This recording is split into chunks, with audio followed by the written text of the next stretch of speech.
Because I wanted to put him down here, but it's basically right.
This is the story of a man named Stanley.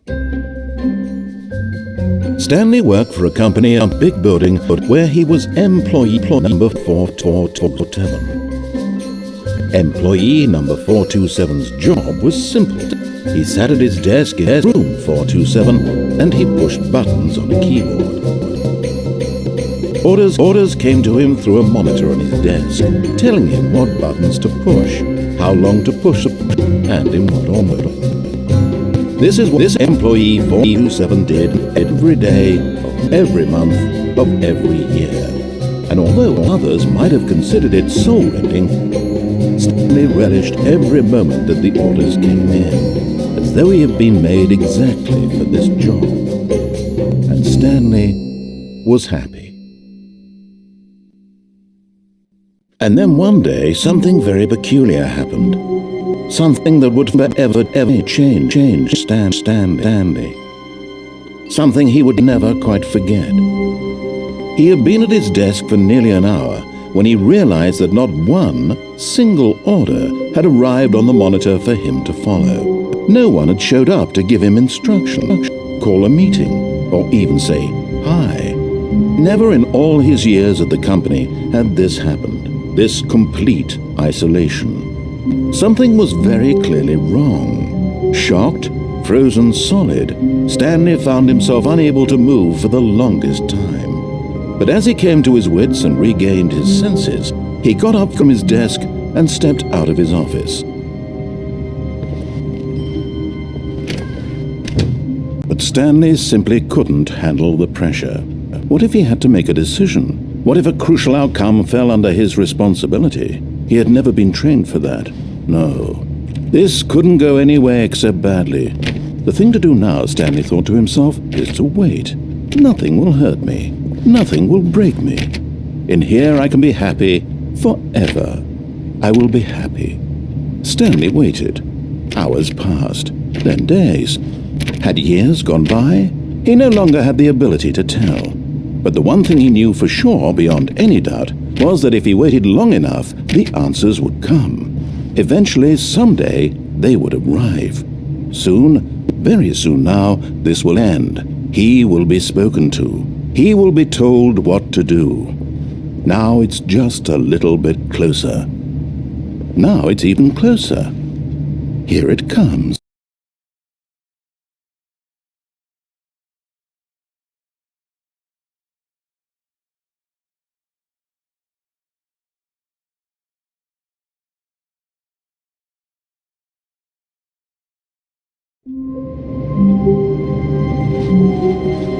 All of his co-workers were gone.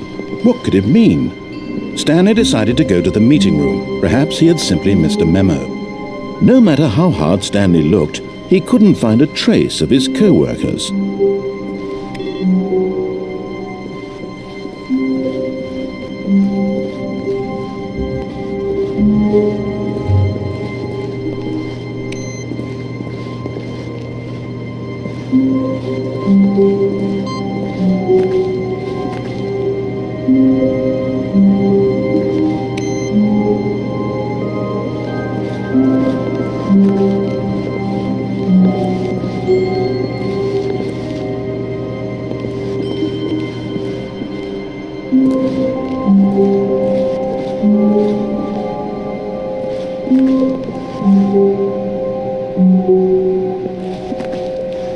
When Stanley came to a set of 2 open doors, he entered the door on his left.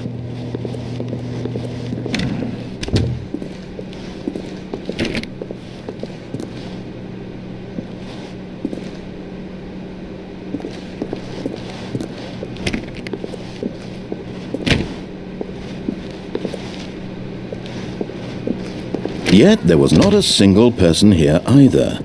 Feeling a wave of disbelief, Stanley decided to go up to his boss's office, hoping he might find an answer there.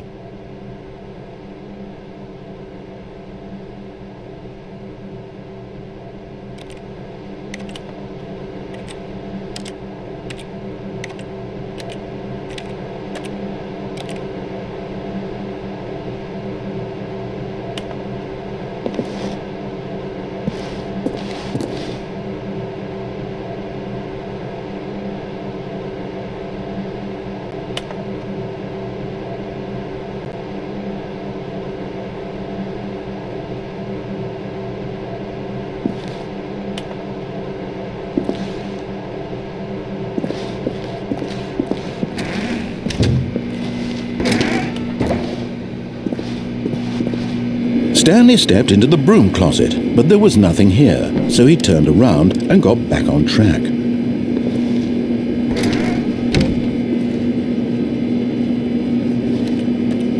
There was nothing here. No choice to make, no path to follow, just an empty broom closet. No reason to still be here.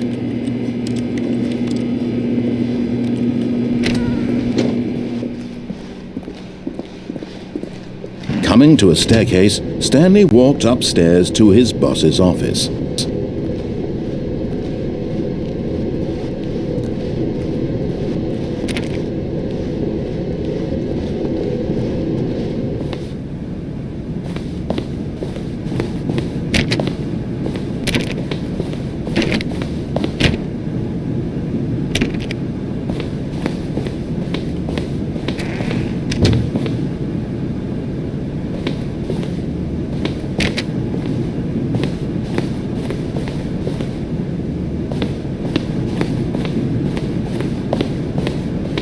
Stepping into his manager's office, Stanley was once again stunned to discover not an indication of any human life. Shocked, unraveled, Stanley wondered in disbelief who orchestrated this, what dark secret was being held from him.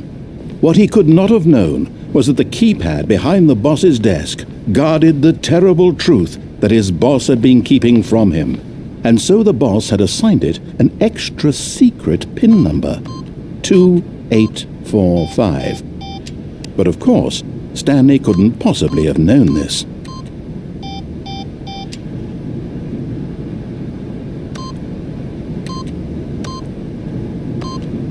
Stanley simply began entering random codes into the keypad, knowing full well the sheer statistical unlikelihood that this would ever result in a correct combination. If he knew that the combo was 2845, it would be another story entirely. But no, This is what he was going to do instead.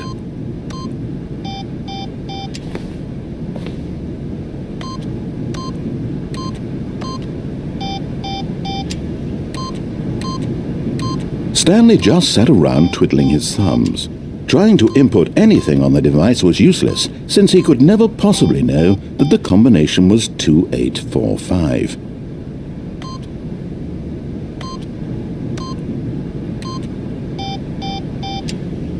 Two, 8, 4, 5.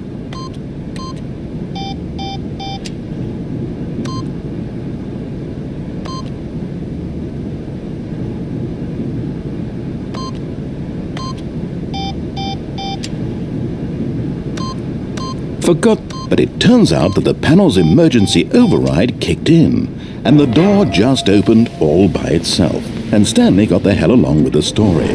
Well, whoop-de-doo.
Descending deeper into the building, Stanley realized he felt a bit peculiar. It was a stirring of emotion in his chest, as though he felt more free to think for himself, to question the nature of his job. Why did he feel this now, when for years it had never occurred to him? This question would not go unanswered for long.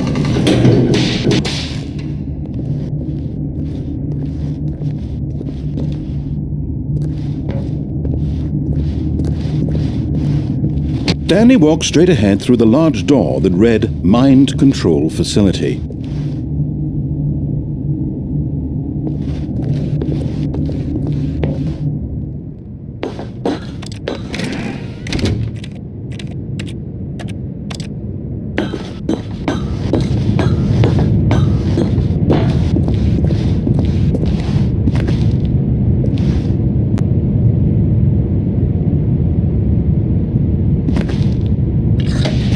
Lights rose on an enormous room packed with television screens. What horrible secret did this place hold? Stanley thought to himself. Did he have the strength to find out?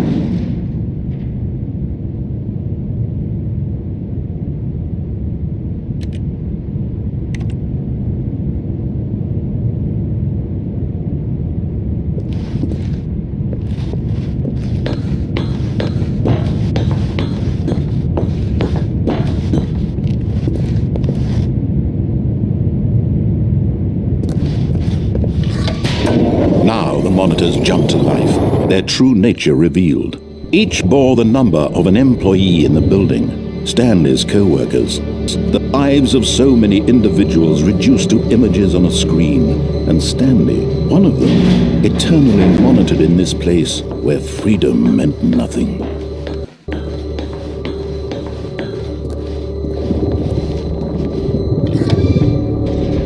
This mind control facility, it was too horrible to believe. It couldn't be true. Had Stanley really been under someone's control all this time? Was this the only reason he was happy with his boring job? That his emotions had been manipulated to accept it blindly? No, he refused to believe it. He couldn't accept it. His own life in someone else's control? Never! It was unthinkable, wasn't it? Was it even possible? Had he truly spent his entire life utterly blind to the world? But here was the proof, the heart of the operation. Controls labeled with emotions, happy or sad or content. Walking, eating, working, all of it monitored and commanded from this very place.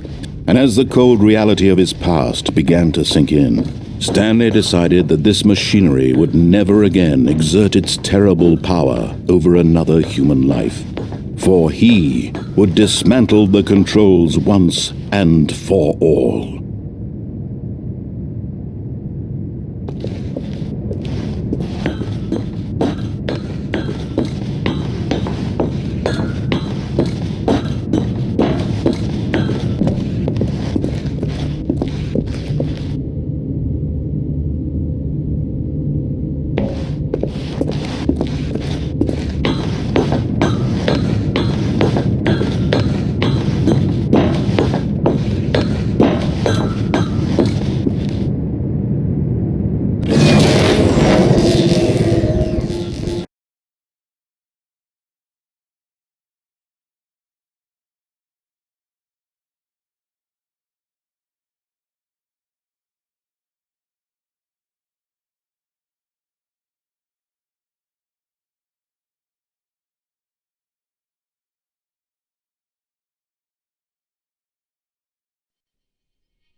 Blackness and a rising chill of uncertainty.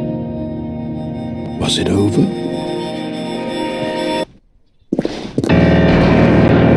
Yes!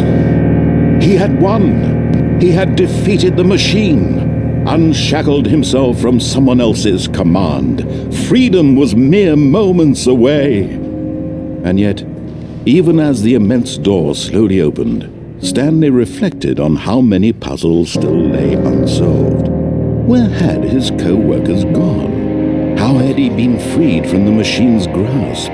What other mysteries did this strange building hold? But as sunlight streamed into the chamber, he realized none of this mattered to him. For it was not knowledge or even power that he had been seeking, but happiness. Perhaps his goal had not been to understand, but to let go.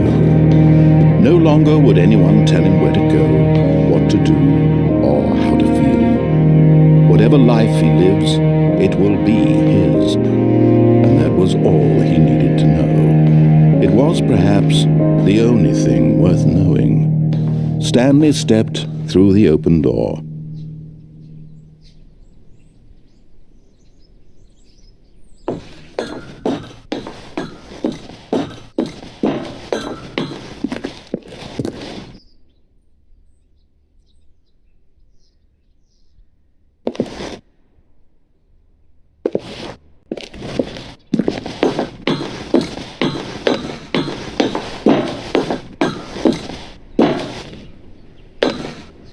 Stanley felt the cool breeze upon his skin, the feeling of liberation, the immense possibility of the new path before him. This was exactly the way, right now, that things were meant to happen.